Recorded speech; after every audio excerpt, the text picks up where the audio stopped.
but I keep saying weak, not strong. It's weak but strong, which James kicked off for us last week, which was brilliant. So that's in 2 Corinthians, and today we're on to the next part of that. We're going to be in 2 Corinthians 1, 3 to 11. So you can have a little flick through your Bible, see if you can find that. If anyone needs a Bible, let's have Tom and John. It almost rhymes. If you guys could grab Bibles there, and if anyone needs a Bible, just stick your hand there. And these lovely gents will give them to you. And you feel free to take that home. That's our free gift to you. We'd love you to take it with. Yeah, amazing, some hands there. Brilliant. Awesome. I want to kick off with a little bit of a story. When I was young, when I was a lad, maybe about 5 or 6 years old, I remember there was this period where my parents were very strict on what we ate and drank. So Mum was big on home-cooked food, lots of veg, lots of fruit, lots of good things, and there was pretty much no sweets, no fizzy drinks, anything like that. And I remember being 5 years old, I'd never had a fizzy drink in my life. And we go to a shopping centre one day, we're waiting for my dad to come pick us up, and Mum decides to give us a little treat. For my sisters and I, she buys us a little cup, a paper cup of Coke. Now, that might not sound like a big deal, but for me, having never had a fizzy drink before, this was very, very exciting. So, everything had been building to this moment. I'd been every year watching the Christmas Coke adverts. Oh, it's the real thing. That I was just like, yes, this is my moment where I get to experience Coca-Cola for the first time. I take a sip. Nectar from the heavens, guys. It was fantastic. Nothing compared to this. I was like, I was in heaven. And I'm just sipping away, sucking with a straw to get every last little bit. And it's time to go. My sisters put their cups into the bin, but not me. I hold on to my red and white Coke cup and I stash it. And then when I get home, I go to the sink and I rinse it out and I wash it lovingly. And then I go up to my room and I get some scissors and I cut the bottom of the cup and I cut the side of it. And then I spread it out and stick it on my wall for everyone to see. They come in the door and I'm like, I had a Coke. Not bad. Don't want me to brag, but none of your roller cola nonsense, none of the Aldi own brand. This is the real deal, the big leagues. This was my first ever Coke, and I wanted everyone to know about it. You see, when we experience something that is the real thing, that's the real McCoy, imitations just don't match up, do they? So the scripture we're looking at today is all about comfort. Now, I don't know what springs to your mind when you hear that word, whether it's a duvet on the couch watching telly, whether it's stodgy kind of comfort food, mac and cheese, that kind of thing. Or does comfort for you, is it payday? You've got your wallet and it's got money in it for once. You're like, yes, this feels comfortable, this feels nice. Maybe it's a travel pillow on a long journey. Maybe it's going through a hard time and you've got someone who's there supporting you, saying everything's going to be okay, being sympathetic. Often we can look at comfort as something that brings us pleasure or enjoyment, or it's something that distracts us from pain that we might be going through. That might be what comfort feels like in our lives, just wanting to be comfortable. But actually here, in what we're about to read, Paul has discovered what real comfort is, what it's all about, and who it's come from. And like me with my Coke cup, here's the link. Took a wee while to get there. But like me with my Coke cup, it's like Paul wants to plaster this all over the wall. He wants to shout about comfort and how amazing it is, because nothing compares to the real thing. And so we're going to read from chapter 1, verse 3, and I want you to spot how many times the word comfort or comforts or comforted comes up. It's quite a few. There might be prizes for the person who gets it right. Okay, here we go. So from verse 3 in chapter 1. Praise be to the God and Father of our Lord Jesus Christ, the Father of compassion and the God of all comfort, who comforts us in all our troubles so that we can comfort those in any trouble with the comfort we ourselves receive from God. For just as we share abundantly in the sufferings of Christ, so also our comfort abounds through Christ. If we are distressed, it is for your comfort and salvation. If we are comforted, it is for your comfort, which produces patient endurance of the same sufferings we suffer. And our hope for you is firm, because we know that just as you share in our sufferings, so also you share in our comfort. Ooh, breath. We do not want you to be uninformed, brothers and sisters, about the troubles we experienced in the province of Asia. We were under great pressure, far beyond our ability to endure, so that we despaired of life itself. Indeed, we felt we had received the sentence of death. But this happened that we might not rely on ourselves, but on God who raises the dead. He has delivered us from such deadly peril, and he will deliver us again. On him we have set our hope that he will continue to deliver us. As you help us by your prayers, then many will give thanks on our behalf for the gracious favor granted us in answer to the prayers of many. Amen. Who wants to have a wee guess? How many times did comfort appear? Shout out to us. You're all correct. And guess what? There's no prize. Sorry, that was a little bit cruel, wasn't it? But yes, 9 times. This is known as in the Bible as like kind of the comfort section of the Bible. I think, I can't remember the numbers. I should have written it down. But I think it's something like comfort appears maybe like 20 or so times in the New Testament. And it's like 9 times. It's like right here. And the rest is pretty much in 2 Corinthians. It's something like that. It's really condensed in this part of the Bible that we're looking at. And so Paul is really trying to hammer home to us this thing that when it comes to suffering, when it comes to us experiencing difficult things, that God is our comforter, that's part of who he is. But let's ask the question, what happens when God comforts us? If this is the real comfort, if this is the real deal and not the imitation, then how is it different from any other comfort that we might think of? So the first thing, we're going to look at 3 things today, and the first thing is that when we experience God's comfort, our trust in him deepens. Before Hazel and I had a baby, I made a promise to myself that when I was preaching, I wasn't going to use any child as an illustration. And I think I failed every single time I've spoken because I just thought it's so that's just what happens, isn't it? Someone has a baby and that's all they talk about. So apologies in advance. But my little boy, Judah, he's about 17 months old. And I've heard people say with babies, you either have a walker or a talker. And boy, oh boy, do we have a talker. Very, very chatty. I think he woke himself up in the night last night saying clock. That's his favorite word at the minute.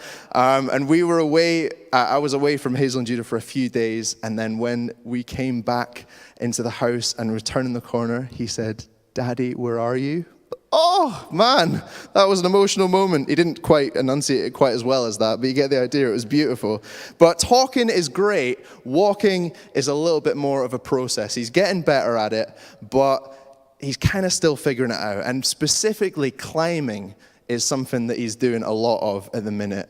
And actually, more specifically than that, learning how to climb off things or climb down from things. So we'd be sitting on the couch, reading a book together, something like that, and he'd want to get down. He'd want to get off the couch. And so he tentatively peers over the side and kind of edges his way down like that. And I'm thinking, that's not good, baby, fall, bad. And so what I would do is I just kind of hold his ankles and then kind of just push him like that over the side, dangling him upside down until his head connects with the floor and then release. And that was my technique. Father of the year, right? Pretty great. That's what I thought that's how you do it. You just let them go. Wasn't until I saw Hazel had a slightly different technique that was maybe a little bit better.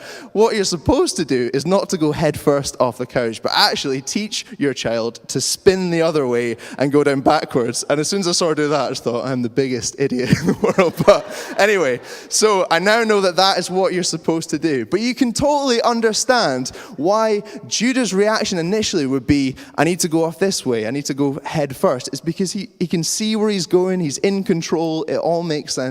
And the idea of going backwards and kind of just having to trust that there's something underneath you, that you're going to land on the floor and you're going to be okay, doesn't feel like kind of a natural thing that you might do. But he's honestly, now that he's learned that kind of going off the couch, there's going to be floor underneath him, he's got so brave with it and he's so bold. And he'll just slip off the couch, he'll go down the stairs like that, just sliding down, supervised, of course. But that's what he does. It's amazing. He's really good at it now. When we're talking about comfort, when we're talking about going through suffering, I think our first instinct often is to take matters into our own hands, to kind of go head first and feel like we're in control, to kind of be in control of the comfort in our lives. And I wonder what that might look like for us.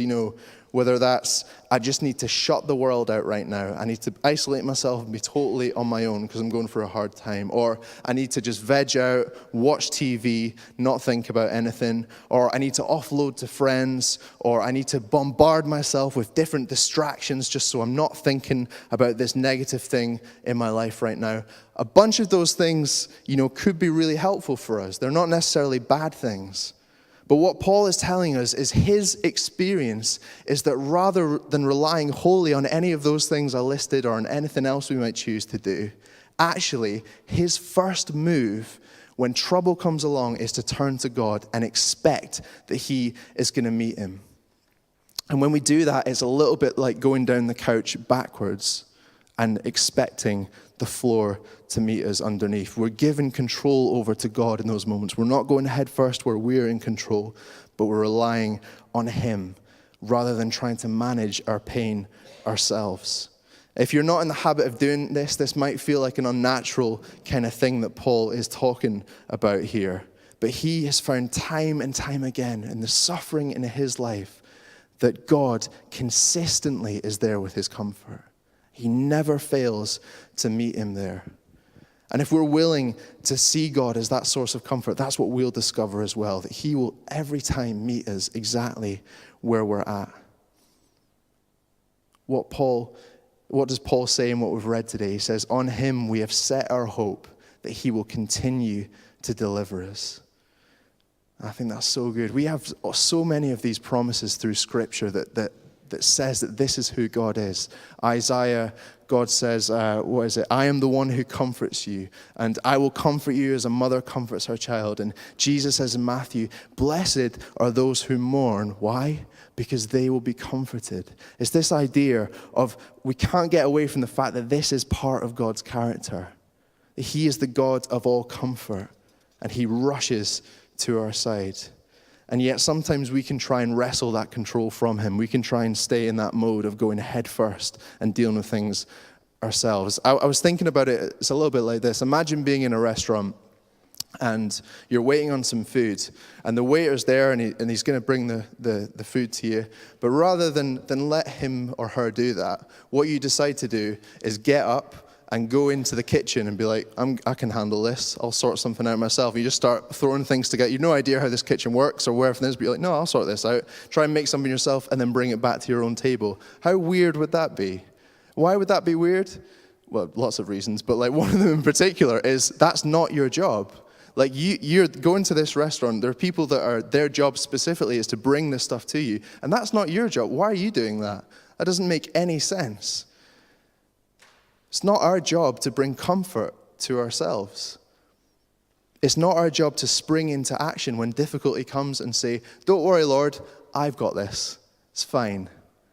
That's not our job. I'm strong. I can handle it. It's like, why? Why are you handling it? Paul identifies this really significant part of God's character of who he is, that he is the bringer of comfort. And that actually, that is a key part of our relationship with him. You know, this series is called Weak But Strong. And actually, in that relationship with God, in allowing him to bring comfort, we have to admit our weakness. We have to be real with our inability to sort things out ourselves. And we have to surrender and be like, God, I need you. That's what we have to do. You know, when I was reading through kind of commentaries and stuff and just putting this talk together, one thing that really jumped out at me, and I felt that God wanted to maybe highlight to some of us this morning, or to all of us really, but I think for some of us this might be quite a relevant thing. Really, really simple phrase, but it's this. In the middle of hard situations that we face, allow him to comfort you.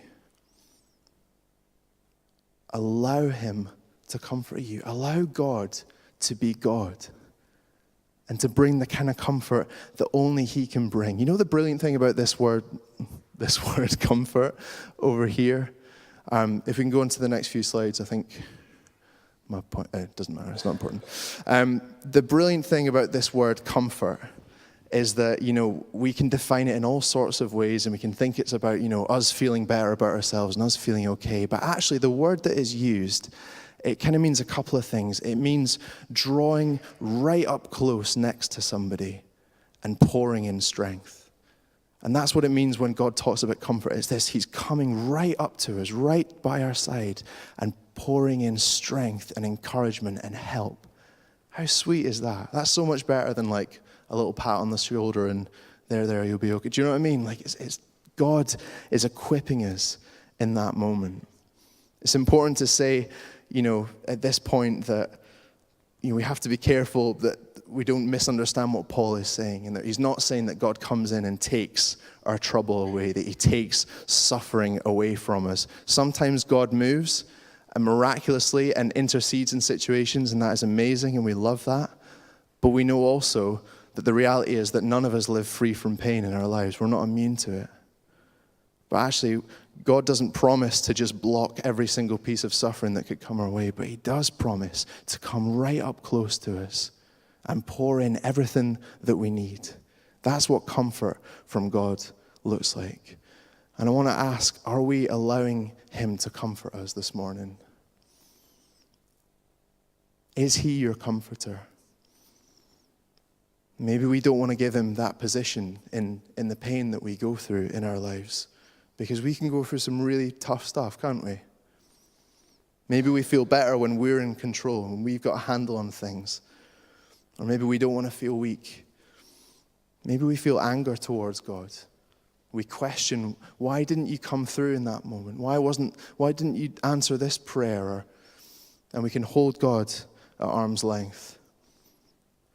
And it's hard to answer that question of why suffering exists and why God allows that to happen. But I think what we see in this passage is that it's a piece of the puzzle to kind of answer that question, is that his response to our pain is to rush in and meet us just where we're at. And I think this morning for some of us, maybe an important step would be to trust God again in that and to give that over to him, even though it's difficult, even though it's hard, because he wants to come and bring comfort to us. So that's the first thing. The second thing about this comfort from God is that it builds endurance. I was doing some gardening today. The garden was starting to look pretty wild. And our back garden is, it used to be just like, chuckies, the stones that you get. And I used to love that because I'm like, low maintenance dream. Then we had a child and we thought we need somewhere for him to play. So we got rid of the chuckies and I put some topsoil and laid grass and did all this kind of stuff. And at first it was fine. But in time, that grass is not thrived. I don't know what I did wrong. I should have read more online or something, but it's not looking great. And I was cutting it yesterday, and next door is like beautiful, lush green, and then here it's yellow and brown bald patches that you're just like, oh man, this is not going as I'd hoped. But there is one thing in our garden that is thriving, that is doing extremely well. I wonder if you can guess what it is. So our old friend, the weed. It's just like weeds are everywhere in our garden at the minute. And I've got to say, weirdly, I've got a bit of a grudging respect for weeds. That sounds weird, but they are actually amazing. The way that they can thrive in pretty much any condition where other plants can't handle it, weeds are like, nah, we're fine. And I'll be out for ages trying to, not very often, but occasionally I'll be out trying to get rid of these weeds and trying to deal with them. And probably because I'm not out there very often, it's very hard to get rid of them because you tear them out and think it's sorted, and then you think, all right, see you later, weed's not going to see you for a while. And then a couple of weeks later, they're all back. And the reason in my garden, anyway, is because I have allowed those roots to go very deep into the soil. They are not going anywhere without a fight. They are extremely resilient. And kind of the amount that they can put up with is disproportionate to their appearance. They just look like little unassuming things, but you just can't keep a good weed down, as the saying goes. But Paul lays out for us in this scripture how, like these plants, he's taken some knocks. Paul has experienced real suffering, and yet he's seen God carry him through these moments like we were just talking about and bring comfort every time. And not only has this deepened his trust in God, but also it's fostered a persistence in Paul. These plants, in my garden, like Paul, have got deep roots, that despite what goes on around them, they're anchored. Under the surface, they're drawing everything that they need from the soil. And that is an image for what we want to be like as followers of Jesus, right? And that's something that's throughout the Bible, this idea of having deep roots and not being shifted. That comfort that he brings to us, Paul says the result is that it produces patient endurance in the middle of sufferings. And Paul's testimony was he was able to rely on God even when it felt like he was facing death. Even when there was nothing that he could do to sort the situation out, still God would give him strength. It said he was able to go beyond his own human ability to endure because God brought his comfort in those moments. He's still standing. And what this highlights is our own ability to endure is not enough. Whether we feel like we're good at endurance, we're maybe a disciplined person, maybe we're really on it in all these areas in life, whether that's true or not, the reality is that we need Jesus. If we want to walk closely to him all through our lives, we need his help. We need him right there with us to help us endure. I know people, and I'm sure some of us will know people who've been through really tough stuff in their lives, who've been walking with Jesus, and then a situation has come along that has just totally just thrown them. And it's like their relationship with Jesus just seems to be out the window, and they're not walking with him anymore. And it's heartbreaking, the stuff that happens to people and the situations they go through. And it's also heartbreaking that the enemy is able, in those moments, if we're not careful, to drive a wedge between us and God. That is really hard. I don't want that for me, but I know that if I'm not deliberate in planting myself in God, in drawing from him when the storm comes, I won't be equipped to face it. My strength on its own is not enough. I can't do it.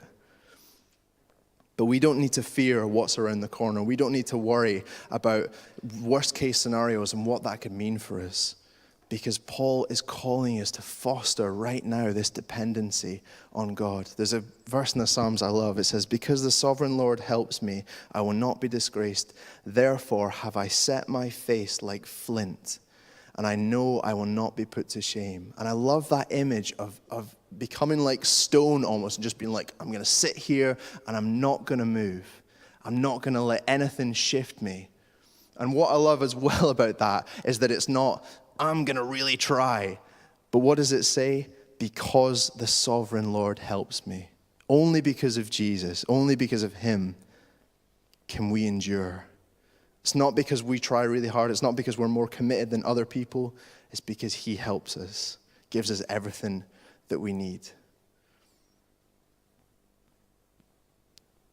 We know that no matter how bad things get, his promise is that he will continue to be there for us.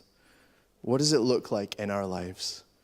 Are we growing in endurance? Are we putting down roots that are planted deeply and inviting his comfort and his strength into us? Or actually, does that fear of what happens if the worst case scenario happens, does that rule us a little bit?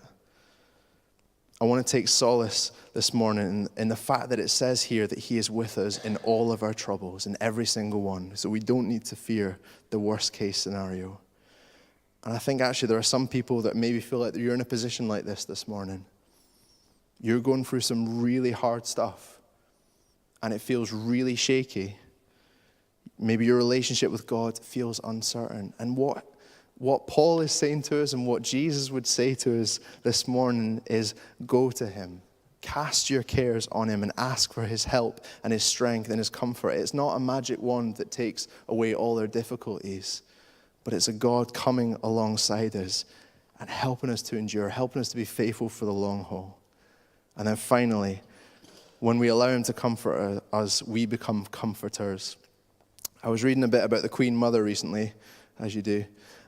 She died in 2002, 101 years old, which is very impressive. But she was a bit of an interesting character. She was in a pretty exclusive group. She'd been alive in 3 centuries. Not many people can say that, which is pretty rare.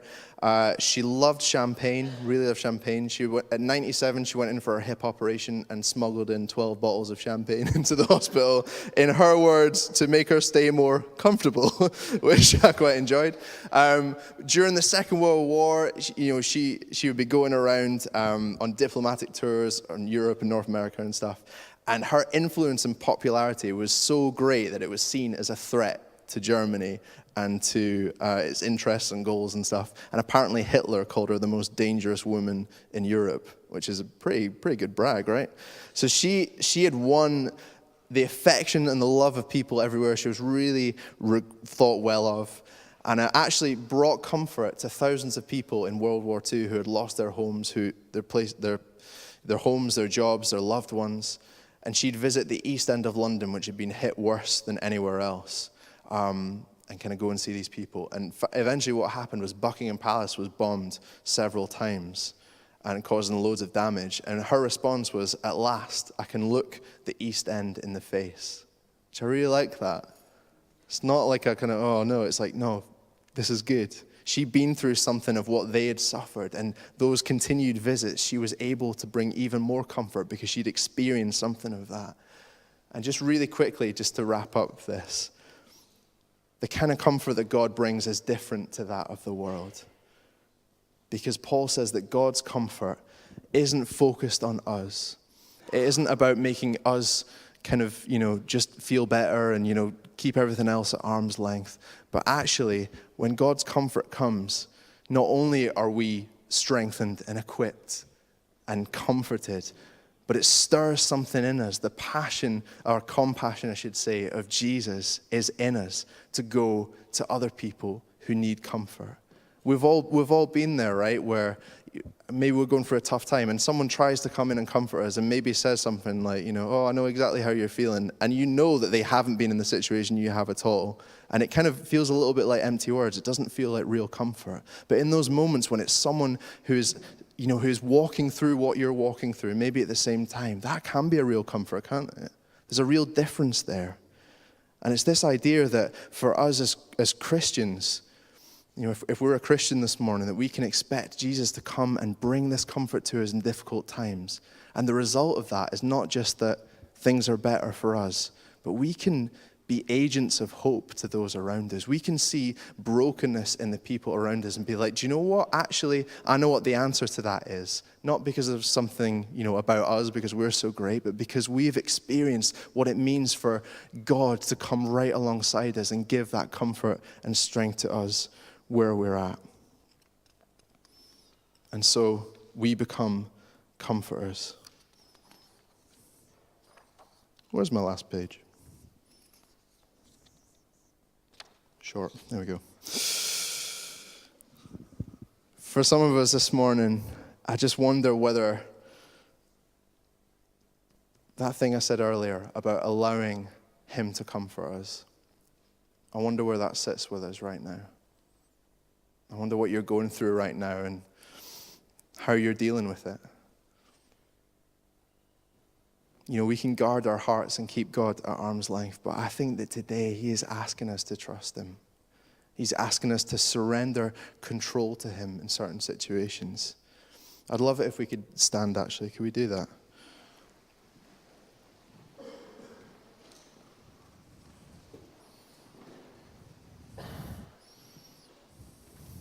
And I think for all of us today, the appropriate response is one of surrender. It's one of saying, actually, God, yes. Even though it feels like going backwards off the couch, even though it feels like I'm not in control right now, I need to let you have control. I need to allow you to be God, to be comforter. And so, why don't we just do that now? Why don't we just, if the band could come up, that would be great, actually. If you feel that that's you this morning, if you're in a place where you're like, actually, there's stuff I'm going through or have gone through, and I know that I've kept God at arm's length for whatever reason, I just want to say to you this morning that he's not angry with you. He's not like really mad and just, waiting to punish you or something. He is a loving Father who loves you as his child, and he is desperate to come and meet you where you're at. And if that's you this morning, I would just encourage you just to respond to that. And a way of doing that would maybe just to come to the front here. And by doing that, you're just saying, I'd love someone to stand with me and pray with me. And just invite God into that situation, whatever it is.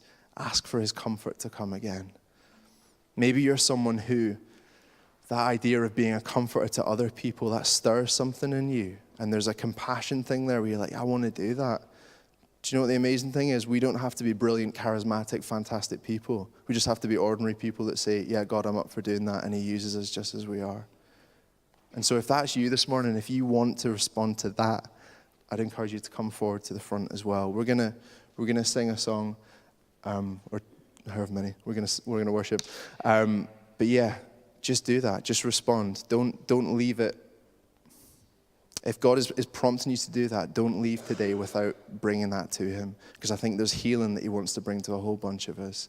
And he is so kind and so gentle that he's the best place to go to. Okay.